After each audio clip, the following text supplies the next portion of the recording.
Okay, everyone, I am going to attempt to share this silly song about chocolate. I have my chocolate ready.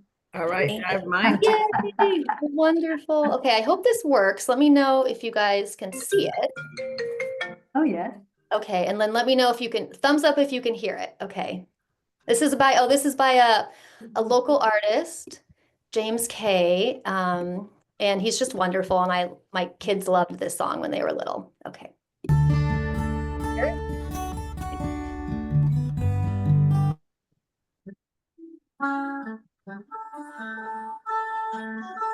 This is called Chocolate Nut.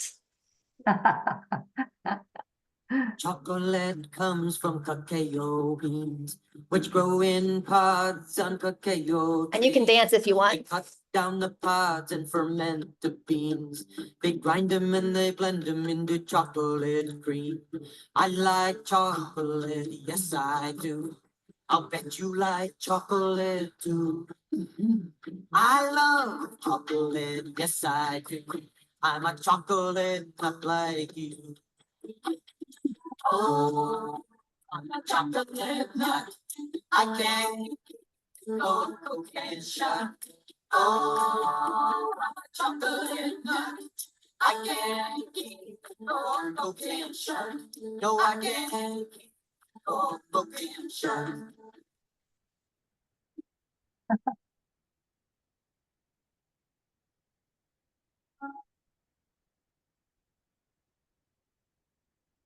Oh, I think you might have stopped making. Oh no. Is it back? Legendary prophet of the Aztec. No? It is No, it's said. back. Is it back? Okay. Can you hear it? Okay. Paradise. Though the Aztec people drank a bitter brew made from cacao, they were chocolate nuts like you. And the Maya Indians love chocolate. Now people everywhere like chocolate too. I just go bananas for chocolate. I'm a chocolate nut like you. Oh, I'm a chocolate nut. I can't keep a cocaine shut. Oh, I'm a chocolate nut. I can't keep a cocaine shut. No, I can't keep a cocaine shut. Do we like chocolate? Yeah. Do we love chocolate? Enough chocolate? Chocolate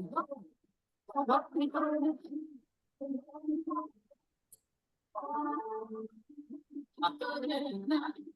I can't keep all the tension. Oh, I'm a chocolate nut. I can't keep the cold tension.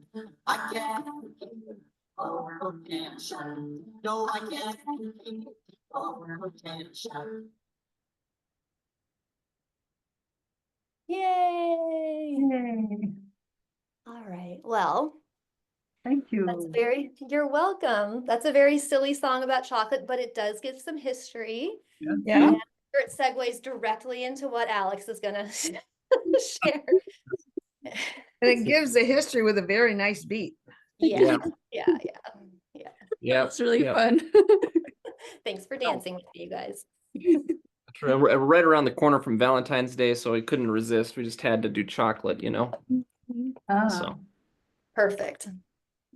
cool. You know, share. Let's see. I think we got a presentation ready here somewhere. I got to figure out the little share button thing. And nope. Oh, there we go. Oh, there. Here we go. All right. All right. Go ahead and play from start.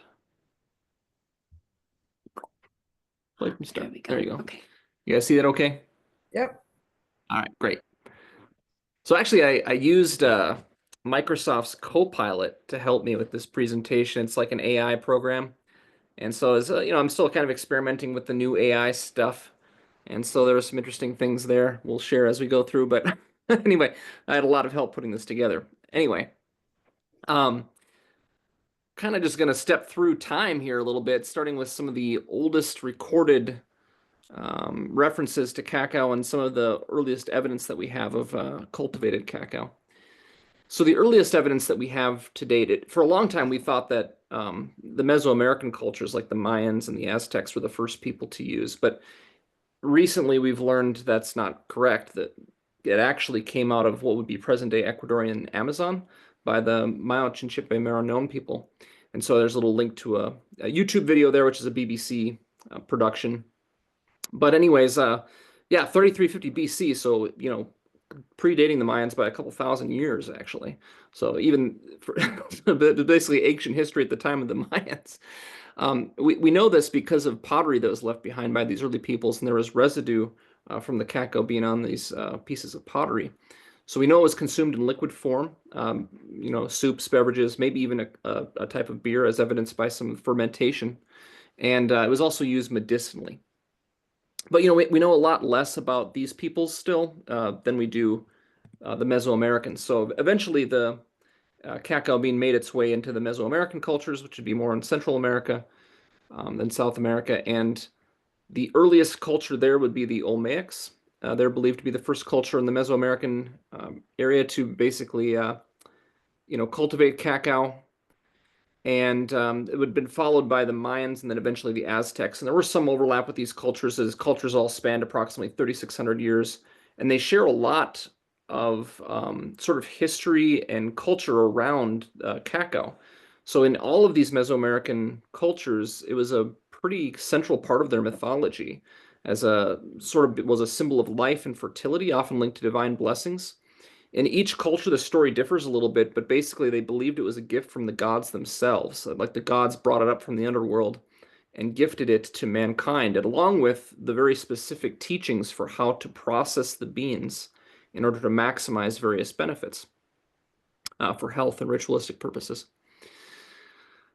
So the way that cacao was prepared traditionally in these cultures was as a very bitter drink. And it would have been really different from like our modern sweet chocolate. The preparation time for this drink would have been very considerable. It involved a multi-step process of sun drying the beans, fermenting them, roasting them until they turned dark, and then grinding them down into a powder. That then would have been mixed in with various spices to enhance different qualities of the cacao plant, and that could include things like vanilla, cinnamon, something called ear flower, which I'm not familiar with, and chili powder. Then it was made into this frothy drink. What would happen is, and apparently this was like a job in the Aztec culture, this would have been, specifically the women would do this, and it was a really important skill to cultivate for women. Like to do this really well, like made you highly like valued as a woman in the culture. And this froth was created by pouring the liquid from a very great height between containers. So this was known as chocolatl in Mayan or cacahuatl in the Aztec, and this is roughly translated by the Europeans as bitter water or cacao water. Some of the ingredients that they would use, I don't think there was just one recipe. It seems like it kind of varied depending on what they were trying to do with it or get out of it. Chili was the most common. Chili powder would be the most common thing they mixed in. This was gave it a spicy flavor. It was invigorating. It was believed to stimulate senses and increase alertness. Vanilla was sometimes used to give it a more pleasant aroma, and it would tame the bitterness somewhat. It would add a calming or aphrodisiac property. It was sometimes mixed with corn or maize to create a thicker texture and be a more filling beverage to provide additional sustenance. It was also used in healing rites, this annatto seed, which would give the chocolate a deep reddish color, almost like blood. I had read one account of how apparently that this could be used as a stand-in for human sacrifice, where they would actually sacrifice some of their precious cacao drink when they would mix the annatto in and then spill it, just like they might spill blood on the altar. And that was seen as an acceptable sacrifice to the gods. And then there was a bunch of other spices that you could use too, like cinnamon, allspice, and others. And this would be to also enhance the flavor and aroma of the chocolate. A lot of these spices were believed to have, digestive effects and be used in healing and so forth. So as medicine, in the Mayan civilization, the Amen or the shamans, and in the Aztec culture, the Tecitl or the healers used cacao extensively to treat a variety of ailments. Also used in rites and ceremonies that were related to fertility and, as I mentioned, sacrifice. A lot of different preparations of this chocolatl drink were used to treat acute conditions, so things like stomach pain, diarrhea, fever, fatigue, intestinal afflictions, digestive disorders. But they were also used just more generally for stress reduction, boosting morale among troops, also as an aphrodisiac prior to sexual intercourse. And cacao is a currency, actually, for trade. I read this really interesting account when the first Europeans started trading with the Aztecs. The Aztecs explained the value of cacao to them, and then the Europeans brought things like coins, and the Aztecs were confused because they're like, well, what does this do? Can you use it to treat illness? Can you grind it up and drink it or eat it? And they're like, no. And they're like, why is this money valuable to you then? Also, I think it's interesting that their money literally grew on trees, which is awesome. Uh, anyway, then with the introduction of basically the Spanish conquistadors, it was introduced to Europe. So the first Spanish conquistador to encounter chocolate was Hernan Cortez. This would have been about 1520 in the court of Moctezuma II, which would be the last emperor of the Aztecs, basically. There's other travelers in the area. There's the first account that was written in this book called the Historia del Mundo Nuevo, which would be the history of the New World, published in Venice in 1565. There's an Italian merchant by the name of Girolamo Benzoni. I don't know if I'm saying that right. He wrote, this is what he wrote. He considered the Mesoamerican chocolate to be, quote, more a drink for pigs than a drink for humanity. So it was an acquired taste for Europeans because they didn't have a lot of appreciation for the more bitter end of the spectrum, we'll say. But, this was brought over by the Spaniards. The very first shipment that was recorded was 1585 from America to Spain, where it was one of the main things being transported across the sea. The chocolate drink was adopted and adapted by the Spanish royal court. Basically, they eliminated all the spicy additives and then they kept the vanilla and added cane sugar for sweetener. So that's pretty much how it transformed. It was also served hot as a drink and not cold as it would have been in Mesoamerica. Then the Spanish kind of played this card kind of close to the chest. They kept this drink secret for like 100 years. It was only really enjoyed by the royals in Spain for like 100 years until the marriage of Anne of Austria, who was a member of the Spanish royal court, to Louis XIII of France. And at that point, the drink spread throughout France, Switzerland, Italy, Belgium, Holland, Germany, and even England. And so this was really a symbol of luxury and indulgence in the royal courts across Europe. It was really just for the elite. It was super expensive to import cacao beans and also cane sugar. So this wouldn't have really been, available to the masses until the 19th century. And that's when the prices of sugar and cacao beans came down dramatically. There was a lot of plantations, industrialized practices. Obviously, slavery played a role here. And this really changed things pretty considerably. So in the 19th century, this is kind of when everything blew up. So like in the 1828, there's a Dutch chemist by the name of Conrad van Houten. I don't know if I'm saying that right, but he invented the cacao press, which enabled the extraction of cacao butter and cacao powder, or coca. And then the first solid bar of chocolate wasn't produced actually until 1847, so about halfway through the 19th century. A chocolate manufacturer, the name of Joseph Storrs Fry, produced the world's first commercial solid chocolate bar, which was called Fry's Chocolate Cream. And this just led to basically an explosion of all types of chocolate sweets and bars across Europe, milk and bittersweet chocolates, chocolates flavored with spices and fruits, things like mint, chopped banana, orange, hazelnut, and more. And of course, nowadays we have, mass production and global distribution. Obviously, cacao farmers are still a really important part of this picture. They provide all the raw materials for chocolate production, but most production now is essentially manufacturing that's moved to the factory, right? And, basically large factories are required if you're going to produce chocolate at such a huge scale to be able to meet this global demand. There's still smaller chocolatiers that produce small batch chocolate, but that's going to be still extremely expensive and not everyone's going to be able to afford that around the globe. The global trade of chocolate significantly impacts economies today. It drives foreign policy, exports, imports, international business relationships. The chocolate industry as a whole supports millions of jobs worldwide, from farming to production and retail, and contributes to the livelihoods of families all around the globe. And there's also a rise in consumer awareness now regarding sustainability and various ethical sourcing practices in the chocolate industry. And that also is like influencing purchasing decisions. And you'll see various certifications and things, like Fair Trade Certified and others that are just supposed to try to hold the industry to better standards. In modern culture, chocolate is obviously pretty important to us. We use it in all types of celebrations, from Valentine's Day to Easter to Halloween to Christmas. This represents things like love, fertility, abundance, joy, and of course, it's used in birthday cakes as well, and other treats and celebrations. Now, I wanted Copilot, which is the AI engine that I used to help create this presentation. I wanted it to help me find a poem that I could include about chocolate.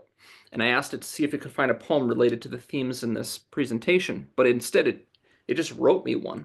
So this is not even a poem written by a person. This is actually written by a computer. But I was actually kind of surprised by how good it was. So I thought, oh, I'll just stick with it. I mean, it's not perfect, but it's pretty good. So let me just read it quickly here. In the heart of the verdant jungle, where ancient trees whisper tales, grows the humble cacao with secrets in its sails. From sacred rites of old to the hands of modern man, cacao's journey unfolds in every chocolate span.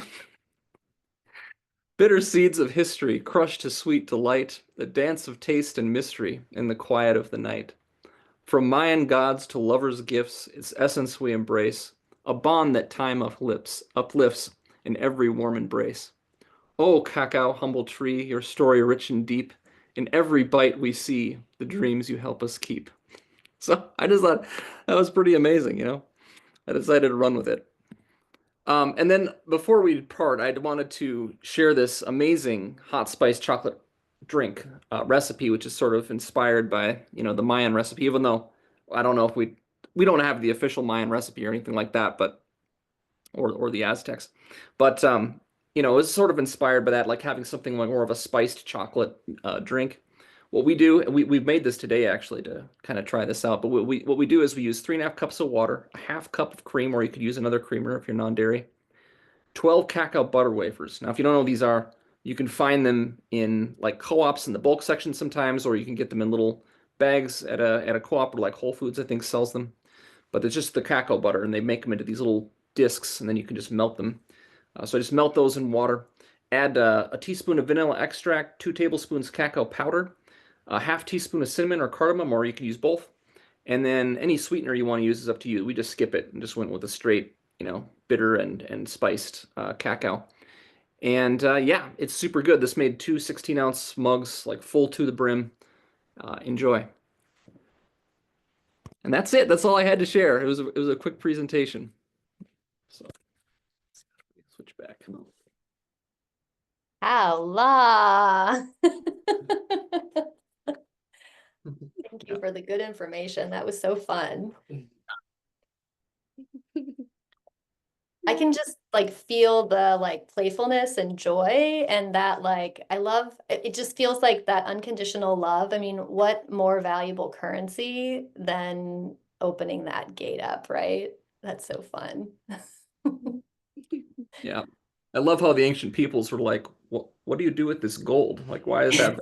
You can't eat it. You can't like it's not medicine. Like what why do you think this is good? It's so funny. Why shouldn't money grow on a tree, right? That's right. I've heard that poem like 4 times today. That AI generated cacao poem. It's wild. It's wild, yeah. I was surprised. Cacao sales. It sales. I don't know. Yeah. It's not perfect, but it's Yeah. yeah. It It's still is pretty fun. surprising that it did that good of a job, Yeah. Yeah, it is. Anyway. Yeah, thank you. Yeah. Yeah. Well, It goes along with that silly song pretty well, I think. It just Yeah. Yeah. Oh, that was really fun. It feels like it captures the vast field of Valentine's Day, and this long history. Because I wondered how chocolate arrived at Valentine's Day. I didn't realize it had aphrodisiac properties. So yeah. Well, with this joyous chocolate, I wonder if there's anything that anyone wants to add to the field, either verbally or silently or in the chat. Anything, any people, places, animals.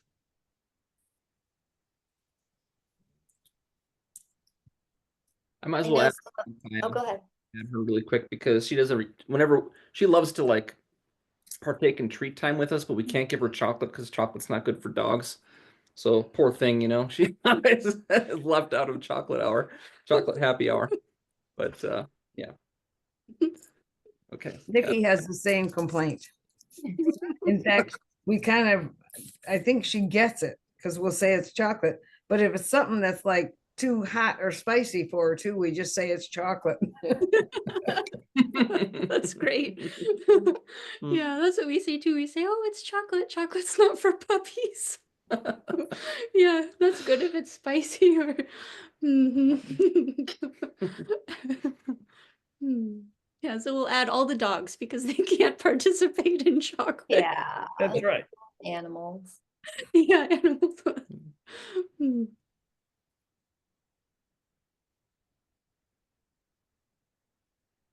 I had something. Yeah, yeah.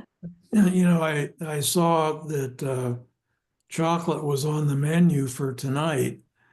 So, and I was just going through my email today and looking at Apple News, and lo and behold, there was a little thing on dark chocolate. So I'd like to read this paragraph, if I may. Yeah. Please. Cocoa beans are rich in flavonols and are linked to a slower rate of cognitive decline. Research has linked consumption of 70% dark chocolate and improved cognitive performance. So aim for chocolate that contains at least 70% cocoa or higher to get optimal polyphenol and anti-inflammatory benefits. I thought that was interesting. Great, thanks. That is Beautiful. interesting. We got Sophie has it. we got these like we basically have this like chocolate that we order online. It's just these little comes in these little squares. You can like baking chocolate or melting chocolate. And this is 100%, but they actually taste really good. Like It's stone ground, so it has Yeah. a bit of that sweet. I like the texture. It's gritty. yeah, it's surprised like Yeah. it doesn't have any sugar and everything, but it It has tastes it's sweet. bitter but also a little bit sweet. It's Yeah. got both. It's nice. Yeah, so chocolate. Thank you for sharing that, Gary. Yeah, it's just one more reason to love chocolate, or several reasons. Yeah. And Megan actually shared earlier that chocolate helps clear grief. Mhm. So we get all of those anti-inflammatory benefits physically as well as the anti-inflammatory emotional benefits. You know, that makes a lot of Um, sense because they mentioned that like it seems like they use it to treat a lot of like digestive ailments. And I know that like the emotion like in the emotional body, doesn't grief affect digestive organs and stuff, right? There's It's like a in the link. lungs, but yeah. Okay. But still, I mean, we can have our emotions get stuck. Yeah, They can be difficult to digest, and that's cool. Yeah. Yeah, I took an herb class and it was one of the herbs on the medicine list was chocolate, in addition to things like rose, and some other kind of dispersing aromatics. But apparently it's been researched to help with grief and change, right? So when things change, that's also kind of, we have something to grieve because something's done or gone or finished. And so anyway, chocolate can be a helper guide through that also. And what a long, long, long history this plant has had with people. And I imagine that in a lot of ways we've co-evolved with this plant, right? So supporting each other, the plant has changed, we've changed. And I know that there's a lot of different chocolate ceremonies and different ways of communing with chocolate. But yeah, I think today, bringing in gladness and joy and playfulness and pleasure is really important for us all and really healing. And I know if you guys have chocolate, feel free to, in that spirit, that vibe, yeah, maybe we can all just, Yes. share a piece or a taste, or even in our imagination of chocolate together, just to experience it mindfully. And can- oh, go ahead. Oh yeah, I'm smelling this chocolate. And Mhm. we always ting ting our chocolates together, like Yeah. ting ting, like a toast, like a chocolate Ting, ting. toast. Ting ting. That is so cute. I find that, The that chocolate. Yeah. Go ahead, Sophie. I find that, when you're sad, when it happens, I mean, of course, it doesn't happen to me, but I've heard that I bulge into chocolate. You have a chocolate bar, and it really, I go, oh, just one piece, and the whole chocolate bar is gone within 20 minutes. Yeah, I think that's the kind of experience I have with chocolate. I've heard about that too. Oh, Just you have? yeah, just from a friend. Yeah. Well, it must be good medicine. It must be medicine that we all need and needed in the past for it to be so popular and so sought after, and for chefs to find ways of incorporating it into cuisines in creative ways, even though initially it tasted disgusting to some. So yeah, thanks for bringing the topic up today, Alex and Elizabeth. Yes, nice. Yeah. You. Yeah, thank you everyone. Yeah, and for sharing chocolate together and connecting into this vast field. How long? Oh, Oh, wow. Oh, wow. Mm, mm. mm.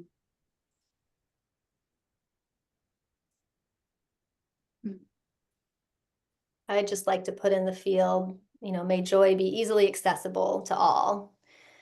In our worlds, all these things changing in our world, lots and lots of stuff changing. So may joy just be a little bit that much more easy to access for everyone, that much more palpable, that much more like true for people, even to miss the change. Yeah. Mhm. Maybe so. Maybe so. And we have this chocolate to help us with all of those transitions. I love that. Mhm. And when we eat it, we can even imagine digesting all of the transitions and the change and the challenges and transforming that grief when it's ready into that joy. Yeah. Thank you. Thank you.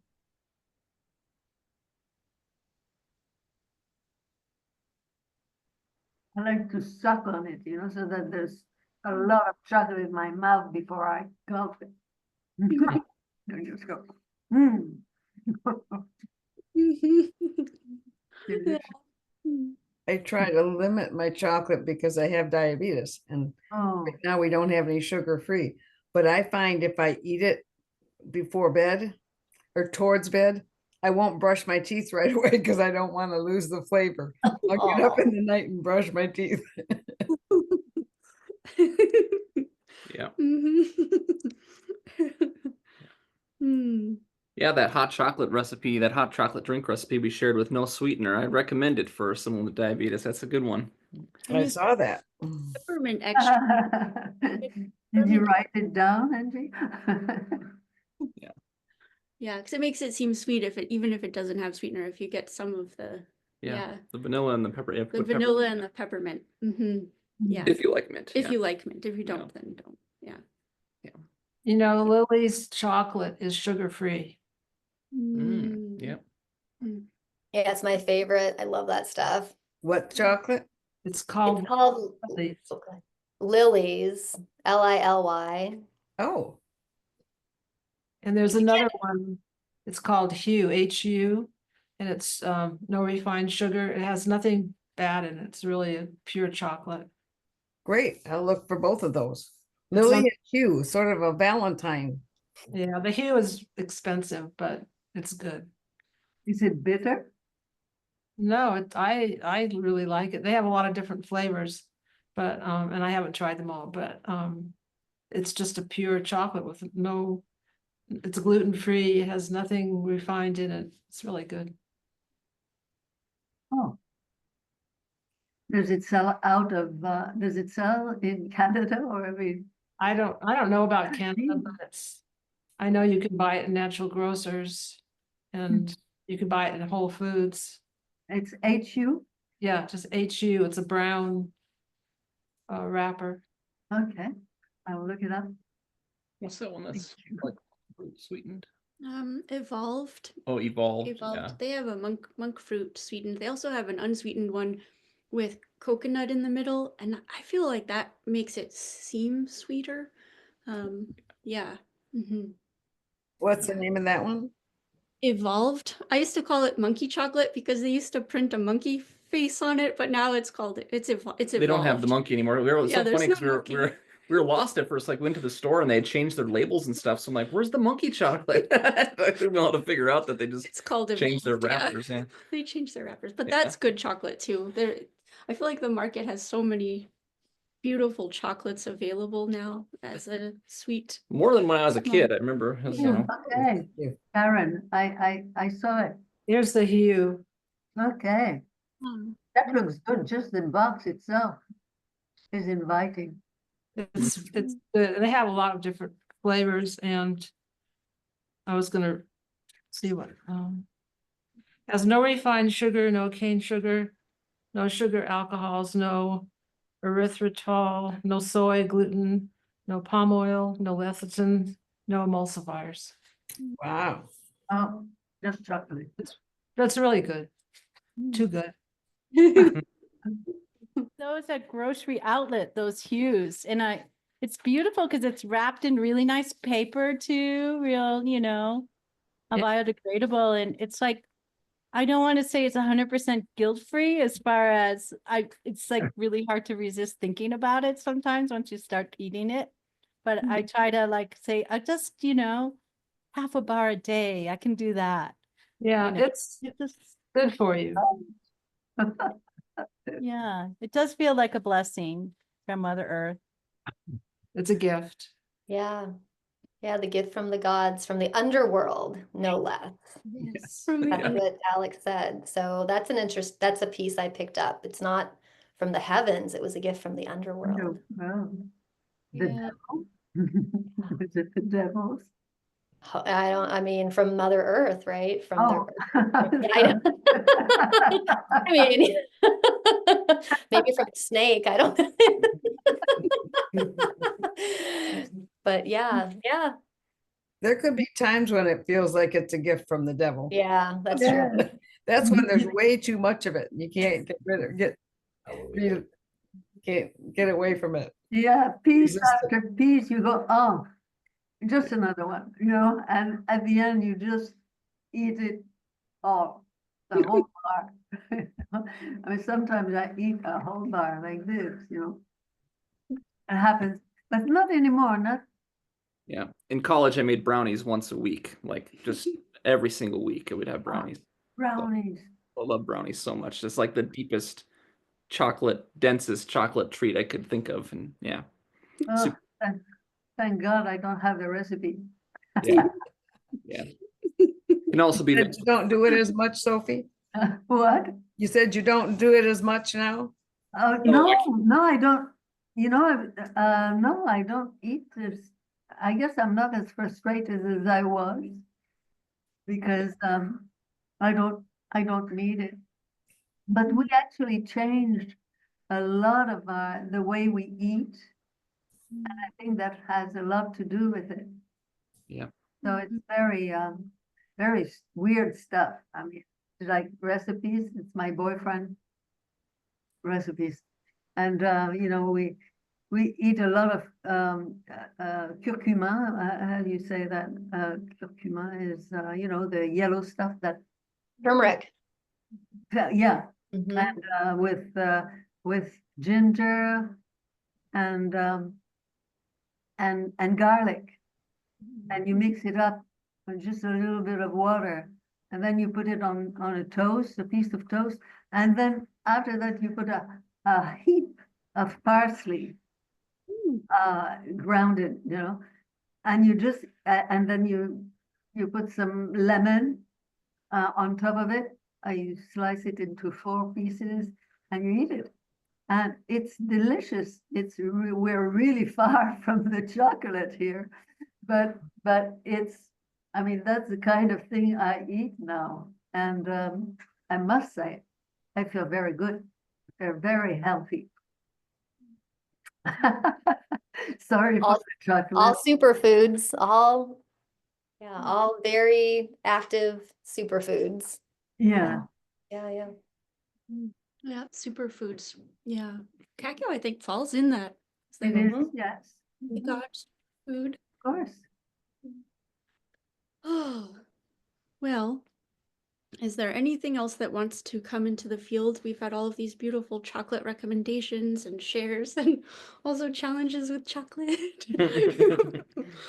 This feels robust. Thank you. Thank you, Amy. Thank you very much for your, Thank you, everyone, for sharing. It helps bring the chocolate to life, to all of our lived experiences. Because we all have these experiences with chocolate throughout our lives. So to bring it here together feels really special. Thank you for sharing. you. Yeah. And now we can take this beautiful chocolate experience and move into our consciousness field setting if we're ready. Yeah. All right. So find your comfortable position, sitting, standing, or even laying down. Whatever feels good to you right now.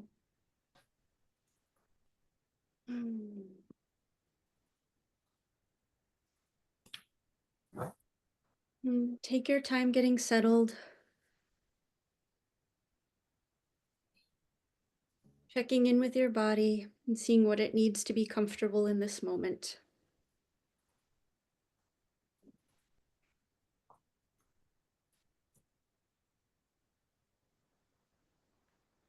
And if it feels good, allow your eyes to close. And take a few deep breaths.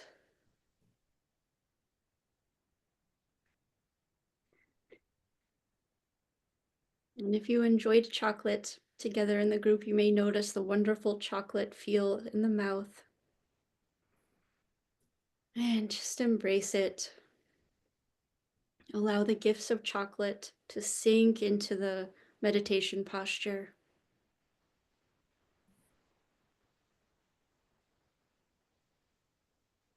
And in this place of gratitude, we can feel our hearts open and connecting here to each other and opening out into our communities and the collective consciousness field, allowing our hearts to soften.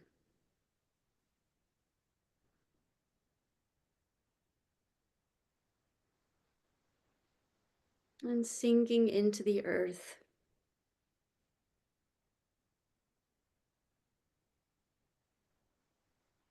Feeling held by the surface beneath us.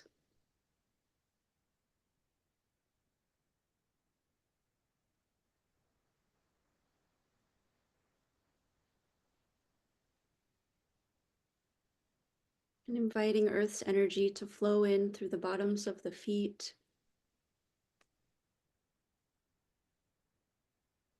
up through the body, straightening the spine.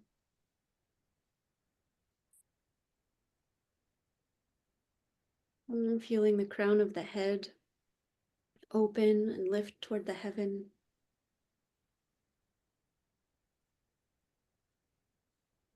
Feeling the heavenly energy come in through the crown and merging with the energy from the earth. Feeling that open flow.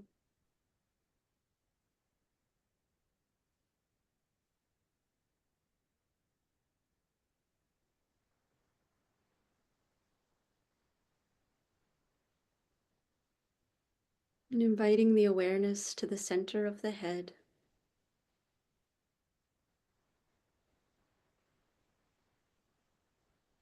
Observing what's present.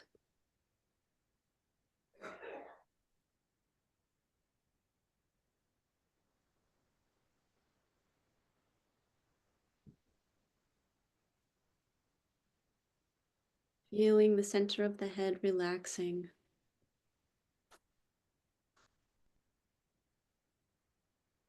And allowing that relaxed awareness to flow out to the sense organs through the inner space of the head. Relaxing the eyes.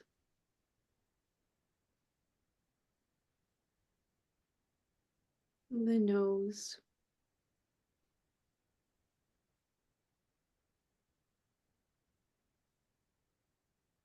Softening any tension in the jaw, the mouth.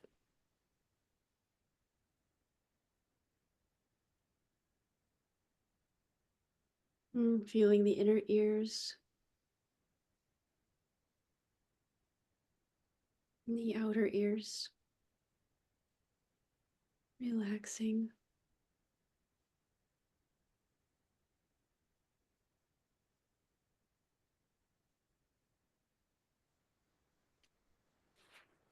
In this place of observation,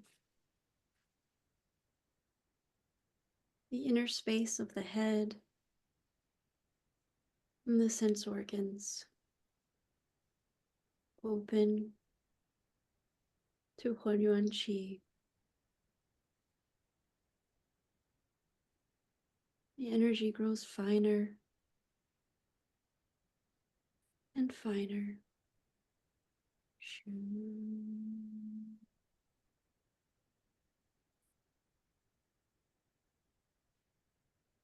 Empty.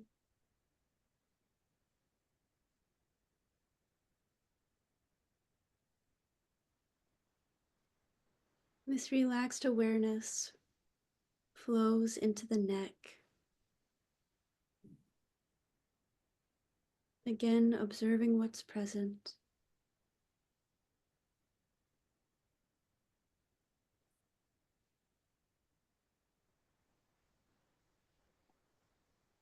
And allowing that observation to flow through all the spaces of the neck, all the tissues.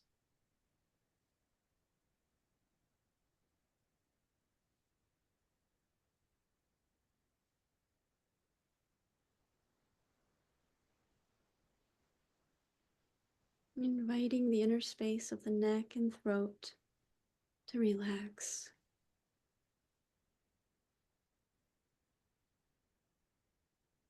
And open into the Huonyuan Qi.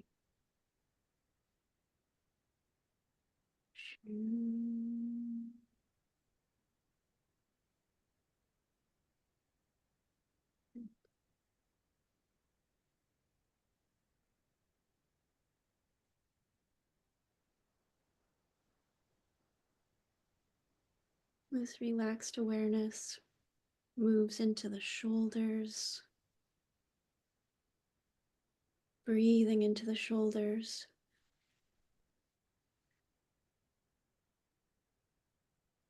Noticing any tension.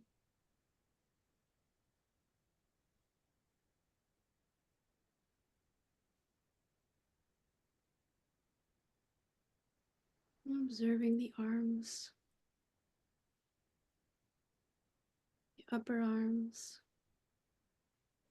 the elbows, the forearms, the wrists, and the hands.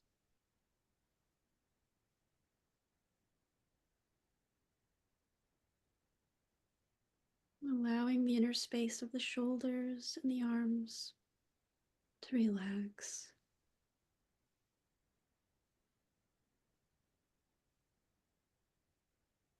Opening to Huanyuan Qi.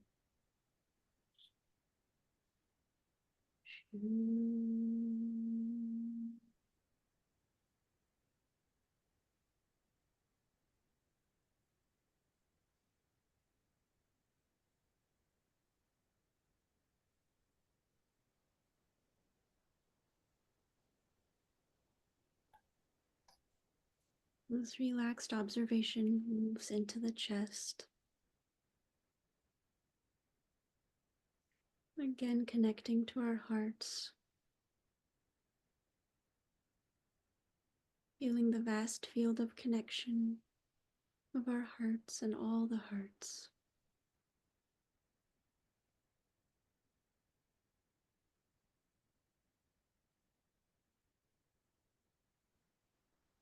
Observing the lungs.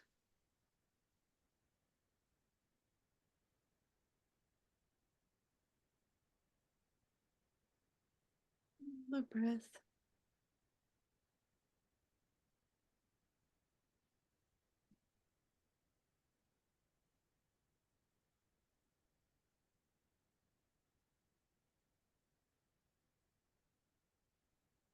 Observing the breasts. Under the armpits. All the tissues of the chest. And relaxing.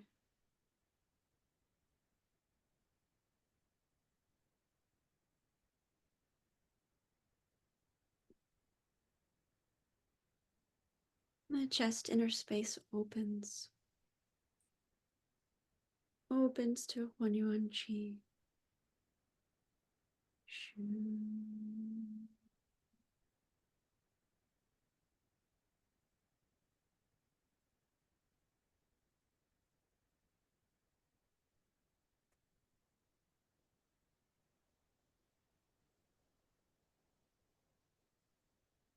This relaxed observation moves into the abdomen, observing the liver, the gallbladder, the spleen,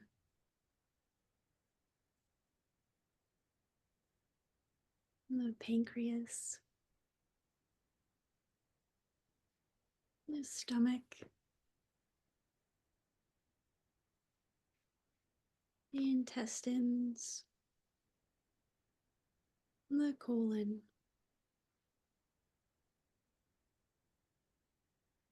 Feeling gratitude for these organs of digestion.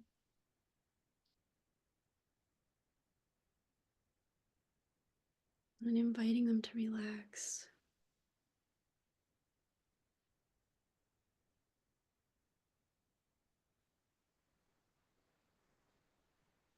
Observing the kidneys, the adrenal glands,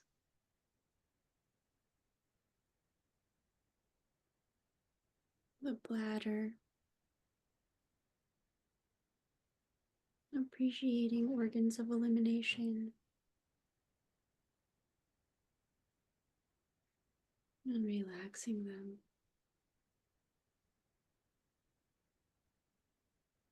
And observing the reproductive organs.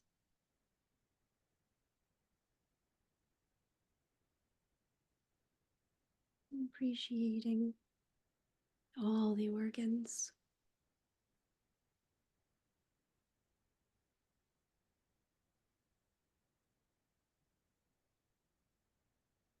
And the inner space of the abdomen opens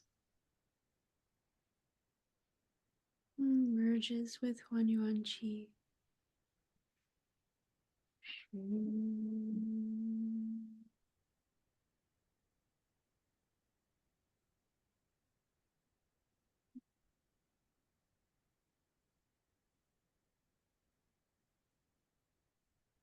This relaxed observation moves to the spine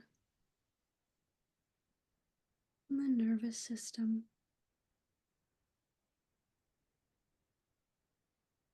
Feeling our strong, healthy spine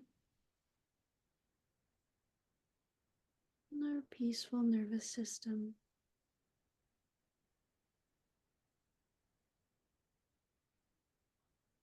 Relaxing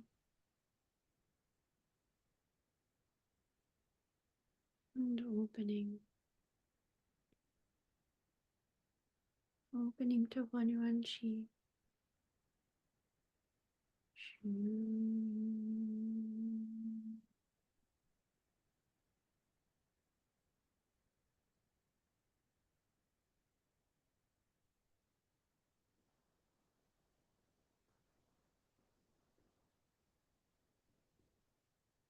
And this relaxed observation moves in to the hips, the pelvis, the thighs, the knees, the calves, ankles, and the feet. Connecting with the lower body and feeling the support of earth holding the body and relaxing into that support.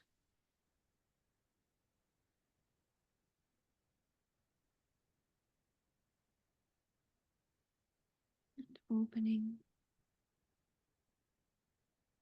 the inner space of the hips and the legs and the feet to Wan Yuan Qi.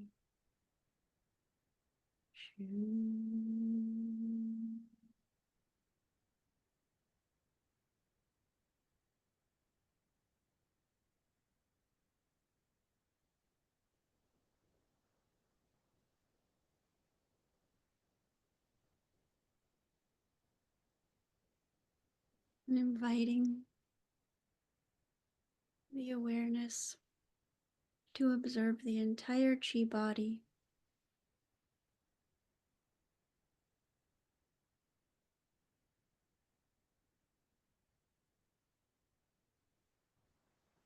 Observing the energy, relaxing and opening.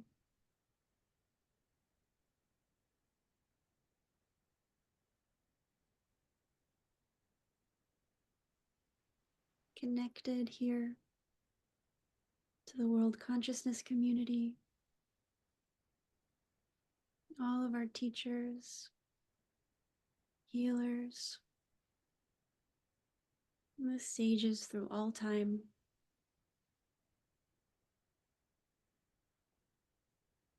These vast fields.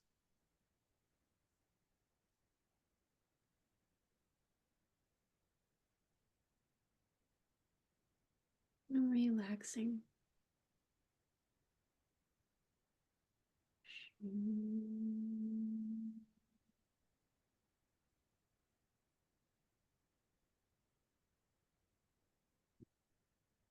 Take a very short time to sit in silence as we rest together in the field.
Slowly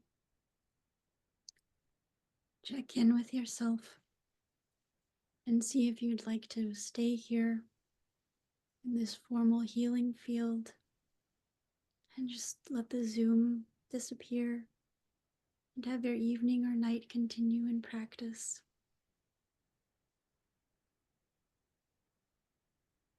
Or if you're ready to conclude this session,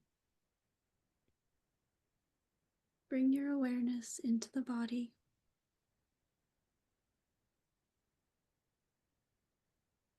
Noticing any sensations.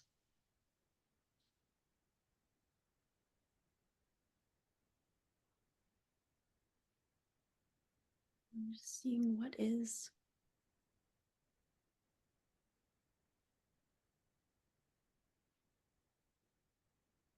And inviting the palms to stack one on top of the other at Duchi, the navel.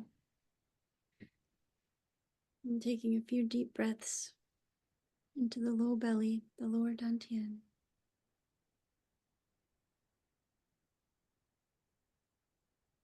Grounding in the field.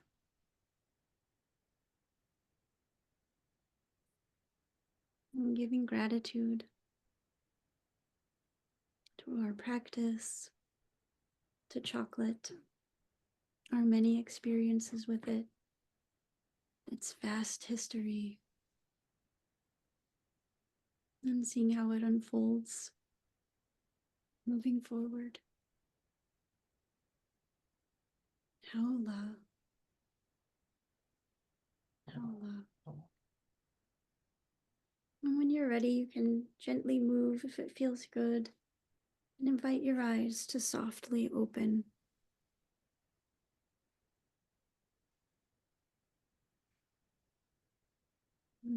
Thank you, everyone. Haola.